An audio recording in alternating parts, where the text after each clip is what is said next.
Bom dia, quinto ano, tudo bem? Na nossa aula de hoje, nós vamos continuar falando sobre probabilidade, mas antes eu vou fazer a correção da tarefa que eu passei na segunda-feira, tá certo? Então vamos lá. Bom, a tarefa de vocês foi no livro de exercícios complementares, nas páginas 92 e 93. O que acontece? Na página 92, o exercício 1, dizia que a Karine ia pintar a casa dela. E aí a tinta ela ia fazer a base aí, né, da mistura de uma base com um corante. Daí ela tinha 3 tipos de base e 4 tipos de corante. O exercício pedia para vocês construírem um quadro de possibilidades, né, com as tintas que a Karina pode criar. Então, olha só, o que eu fiz aqui. Deste lado eu coloquei os corantes, deste lado eu coloquei as bases.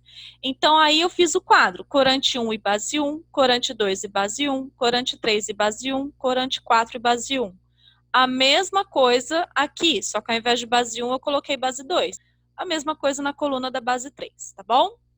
Então, o que a gente faz? A gente combina a coluna, aliás, as linhas do corante com as colunas das bases, tá certo? Ah, eu tenho que escrever desta forma. Tem, pessoal. Quando a gente faz o quadro de possibilidades, que a gente vai trabalhar com raciocínio combinatório aí, a gente precisa fazer desse jeito, tá? Bom, aí embaixo perguntava quantas tintas Karina pôde obter usando uma base e um corante. Se ela tem 3 bases e 4 corantes, então ela tem 3 vezes 4, ou 4 vezes 3. Portanto, ela pode obter 12 cores diferentes, tá certo? Depois, na página 93, vocês tinham o exercício 2, que falava aí sobre os uniformes da escola, que tinham algumas combinações da parte de baixo com a parte de cima. Tá? E aí ele pedia para fazer essas combinações também através de um quadro. Então, ó, esse aqui dava um pouquinho mais de trabalho, mas tinha que fazer esse quadro desta forma, tá? Então, ó, aqui em cima eu coloquei a parte de baixo, então calça de algodão, calça de tactel, bermuda de ginástica e a bermuda comum.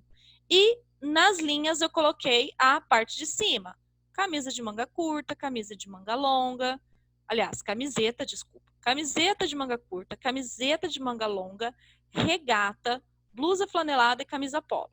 Aí quais são as opções então? A gente vai fazer aqui um por um. Então, nessa primeira coluna, como que vai ficar? Calça de algodão e camiseta de manga curta. Calça de algodão e camiseta de manga longa. Calça de algodão e regata. Calça de algodão e blusa flanelada. Calça de algodão e camisa polo. Tá? A mesma coisa nas outras colunas. Tá certo? Aí eles perguntam, quantas possibilidades de combinação para o uniforme da escola hexágono? Se nós temos 4 partes de baixo e 5 partes de cima, então a gente vai fazer 4 vezes 5. Portanto, nós temos 20 possibilidades de combinação. Pessoal, resolver probabilidade pelo quadro pode ser aí, como se pode dizer, repetitivo, cansativo, tá? Mas a gente tem que fazer o que o exercício nos pede. É muito importante nós seguirmos instruções de enunciado, tá bom? Então, o que a gente vai trabalhar hoje? Eu vou trabalhar hoje com vocês sobre raciocínio probabilístico, tá? Que aí já vai envolver um pouco de fração e porcentagem na probabilidade, tá certo? Então, daqui a pouco eu volto com essa explicação para vocês. Muito bem, quinto ano. Então, agora, após fazermos a correção da tarefa, eu vou trabalhar com vocês sobre o raciocínio probabilístico na página 190, tá? Lá na página 190, vocês têm a seguinte situação. Ricardo quer conhecer alguns países do mundo. Sua primeira viagem será nas férias do mês de janeiro. Ele fez uma lista de todos os países que pretende conhecer e, para decidir qual país irá visitar primeiro, fez um levantamento das estações do ano que marcam cada país no mês de janeiro e registrou em um quadro. Então, veja o quadro que ele fez, tá? Ele listou aqui todos os países que ele tem interesse de viajar. Aí ele fez aqui em qual continente está cada país. E, por último, ele fez aqui qual estação do ano estará em cada país em janeiro, tá certo? Bom, para decidir qual será o primeiro país que irá conhecer, Ricardo anotou cada nome em um papel e sorteou um. Considerando que Ricardo usou papéis de mesmo tamanho e que anotou o nome de cada país apenas uma vez, responda as questões a seguir.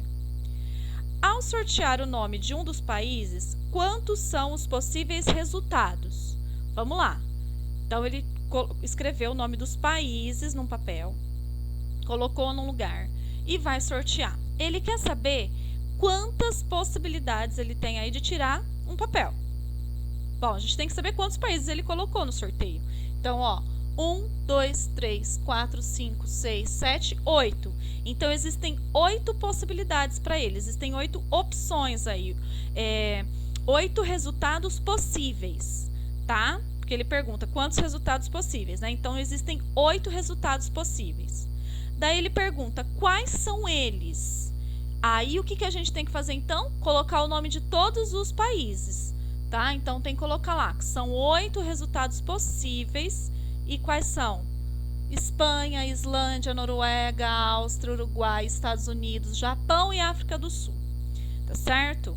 Exercício 7, tranquilo. Daí ele fala o seguinte: observa a definição a seguir. O espaço amostral de um experimento corresponde ao conjunto de todos os resultados possíveis que ele pode apresentar.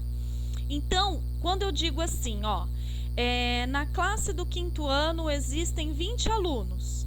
A professora vai sortear um para ler um texto. Quantos resultados são possíveis? 20 resultados possíveis. Quais são eles? Aí viria a lista de alunos, tá? Isso se chama, então, espaço amostral. Muito bem, continuando. No sorteio de Ricardo, o espaço amostral é o conjunto Espanha, Islândia, Noruega, Áustria, Uruguai, Estados Unidos, Japão, África do Sul. E a quantidade de elementos do espaço amostral é 8. Então, o conjunto, ele colocou aqui o nome dos países. E a quantidade é 8. Tá certo? Aí ele fala o seguinte no exercício 8. Há algum país com maior chance de ser sorteado? Tem algum desses países aqui que tem mais chances de ser sorteado? Não, tá? Por que não? O nome dos países foi colocado uma vez só no sorteio. Então, todos os países têm a mesma chance de ser sorteados. 1 em cada 8, tá? Aí, olha o que ele fala, ele traz uma outra definição. Dizemos que os resultados de um sorteio são equiprováveis quando todos os elementos apresentam a mesma chance de serem sorteados. Então, de novo, vamos voltar para o exemplo dos alunos. Na sala, então, tem 20 alunos. A professora vai sortear um para ler o livro, né? Se ela colocou todos o mesmo tipo de papel, no mesmo tamanho de papel, e ela colocou o nome dos alunos uma vez só, então esse é um resultado equiprovável, tá? Porque todos têm a mesma chance. Todos têm a mesma possibilidade de serem sorteados. Continuando. Exercício 9. É possível sortear um país do continente Oceania? Bom, vamos ver se a gente tem esse continente, né? Ó. Não. Esse continente não aparece aqui, então não é possível, tá? Agora, exercício 10. O que é mais provável sortear? Um país da Europa ou da Ásia? Por quê? Bom, vamos lá. Da Europa, nós temos aqui, ó, 1, 2, 3, 4. Da Ásia, nós temos 1. Então, quem é mais provável que seja um país da Europa? Porque tem 4 países da Europa no sorteio, tá certo? Agora, olha o exercício 11.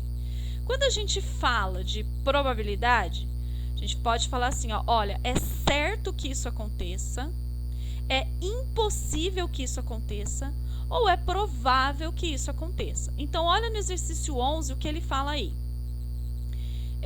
Sortear um país europeu com verão em janeiro. Um país europeu com verão em janeiro é impossível, porque em janeiro, os países da Europa não estão no verão, eles estão no inverno. Então, isso é impossível, tá? Agora, sortear um país africano e ele estar no verão em janeiro. É certo que isso aconteça, tá? Porque, ó, o país africano em janeiro está no verão. Então, isso é certo que pode acontecer. Sortear um país que não seja asiático. É provável. É provável que isso aconteça, tá? Não é certo, por quê? Porque nós temos um representante asiático. E não é impossível pelo mesmo motivo, porque a gente tem um representante asiático no sorteio. Então, é o quê? Provável, porque ele é uma das possibilidades. Vamos, então, na página 192. Olha lá o que ele fala no exercício 12. A chance de sortear um destino que esteja no inverno em janeiro é maior, menor ou igual à chance de sortear um país que esteja na estação verão. E por quê? Bom, vamos lá. Nós temos aqui 2 países que estarão no verão. Temos 2 países que estarão no verão. Todos os outros países estarão no inverno. Então, o que a gente vai colocar aqui? Que é maior. Porque existem 6 países. Ricardo tem 6 possibilidades de países que estão no inverno. Ao fazer um sorteio como esse, não é possível prever qual será o resultado, mas é possível medir a chance de ocorrência dos resultados. A medida da chance de um evento ocorrer é o que chamamos de probabilidade. Com ela, podemos prever as possibilidades de ocorrência de determinadas situações. Como os resultados do sorteio são equiprováveis, ou seja, todos os países podem ser sorteados, podemos dizer que a probabilidade de Ricardo sortear um país no inverno no mês de janeiro é 6 em 8. Então, se ele tem 8, aqui, deixa eu pegar meu giz, tá? Se ele tem 8 países no total, olha lá, ele é o denominador. Se ele tem 8 países no total e desses 8, 6 estão no inverno, isso significa que ele tem 6 possibilidades em 8. A gente pode representar isso com uma fração, tá certo? Aí vem aí uma atividade para vocês poderem completar. Então, ó, a quantidade de elementos do espaço amostral dessa pesquisa é 8, porque existem 8 países. Agora ele fala, a quantidade de casos favoráveis, ou seja, a quantidade de países que estarão no inverno em janeiro é 6, tá? Aí vem o exercício 13. Qual é a probabilidade de serem sorteados um país que esteja no verão em janeiro? Bom, se existem 8 e 6 estarão no inverno, quantos estão no verão? 2. Então, a probabilidade é de 2 em 8, ou seja, 2/8. Tá certo? Fácil, né, galera? Agora entra uma parte aqui da probabilidade representada em porcentagem, tá? Bom, antes de mais nada, a gente tem que entender o que significa essa palavra, porcento. Porcento significa que o número vai estar sobre 100, tá? Ó, porcento, ok? É o 100 que vai estar no denominador. Bom, olha o que ele fala aí. Em muitos casos, as probabilidades são dadas em porcentagens. Veja o exemplo. O programa sobre a previsão do tempo anunciou que a chance de nevar hoje no Chile é de 75%. Então, é de 75%, 75 centésimos de chance disso acontecer. Nesse exemplo, a chance de nevar no Chile, ou seja, a probabilidade de nevar, foi definida como uma porcentagem, 75%. Então, ó, como que a gente representa, então, 75%? É 75 por 100, que é 75 centésimos, 75 e 100. Então, ele mostra aqui a malha quadriculada com 75 quadradinhos pintados, tá? Que são 75 centésimos. Aí, na página 194, ele vai colocar aqui para vocês fazerem a probabilidade, no exercício 14, né?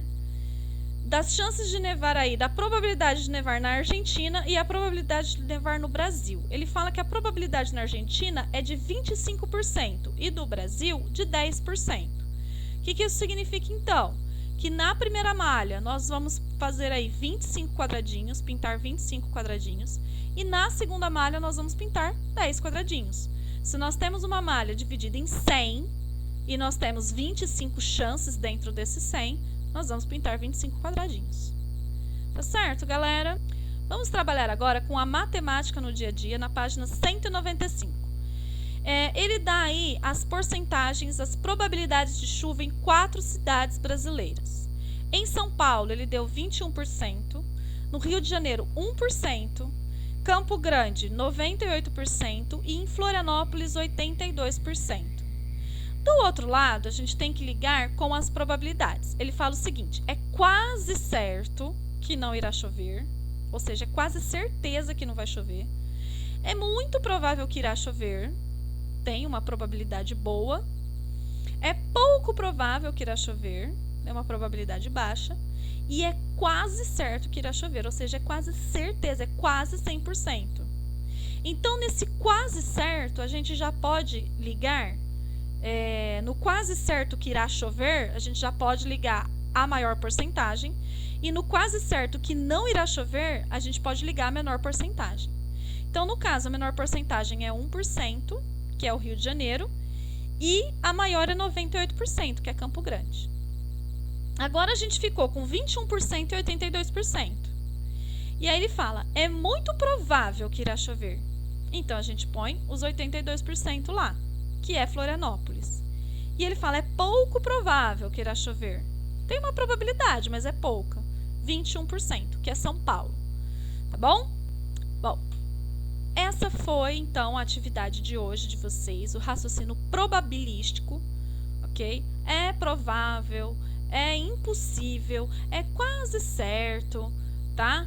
Isso são raciocínios probabilísticos. É o raciocínio que a gente faz dentro das probabilidades. E também a gente costuma representar eles como? Em forma de fração, tá? A tarefa de vocês é o seguinte, galera. Lembra que eu falei que eu iria pular alguns exercícios do livro de exercícios complementares porque eles são muito repetitivos com algumas coisas que a gente já trabalhou. O que eu vou querer, então, que vocês façam de tarefa é o seguinte. No livro de exercícios complementares, vocês vão fazer as páginas 97 até a 99, tá? E o que eu quero? No exercício da página 97 é quadro de probabilidade também, mas já está feito o quadro, vocês só precisam preencher. Olha só, Karina precisa escolher um modelo de caixa e de laço para embrulhar o presente que comprou para sua mãe. As opções que ela tem estão apresentadas a seguir. Então, probabilidade de caixa, uma caixa listrada e uma caixa lisa, tá? Ou caixa verde, pode colocar a cor da caixa. Aí vem probabilidade de laço. Ó, nós temos um laço azul, um laço dourado, laço rosa, laço roxo, laço vermelho e o laço amarelo. E aí, então, vocês vão fazer caixa listrada com laço azul, caixa listrada com laço dourado, caixa listrada com laço rosa e assim por diante. Só que, ó, vocês não vão precisar desenhar o quadro já está desenhado aqui no exercício para vocês, tá bom? Exercício 8, a mesma coisa. Também vai trabalhar aí com probabilidades no quadro. Vai trabalhar aí o seguinte. João quer comprar um novo celular e está em dúvida entre 4 modelos e 4 marcas diferentes. Então, ele tem as marcas Samsung, Motorola, Pineapple e Nokia. Tá bom? Então, ó, a marca nós vamos colocar aqui em cima. E aí vem a modelo. 4 cores diferentes, branco, preto, prata e dourado. Coloquem as cores aqui. Aí ele pergunta quantas probabilidades ele tem aí, quantas possibilidades ele tem, tá bom? Exercício 9. Juliana vai a uma festa e precisa decidir o que irá vestir. Observe o diagrama de árvore com as peças que ela está pensando em usar. Ela tem 2 opções de parte de baixo e 3 opções de parte de cima. E ela pergunta quantas possibilidades aí ela tem de combinar a peça de baixo com a peça de cima. E no exercício 10, ele já fez aí o diagrama de árvore para vocês, lá da página 99. É o seguinte, Marcelo irá presentear sua mãe com uma flor em um vaso. Na floricultura, ela pode escolher entre o vaso cinza e um vaso marrom. E entre duas opções de flores, uma rosa e outra roxa. Pinte o diagrama de árvore a seguir com as possibilidades. Então, um vaso vocês têm que pintar de cinza, o outro vaso pintar de marrom. Uma flor pintar de rosa, outra flor de roxa. Então, ó, por exemplo, se vocês forem pintar, deixa eu chegar mais pertinho aqui, ó. Se vocês forem pintar esse vaso de cinza, esses dois vasinhos aqui também tem que ser cinzas. Só que um com florzinha roxa, outro com florzinha rosa. Tá bom? Então é isso, pessoal. Beijos e até a nossa próxima aula.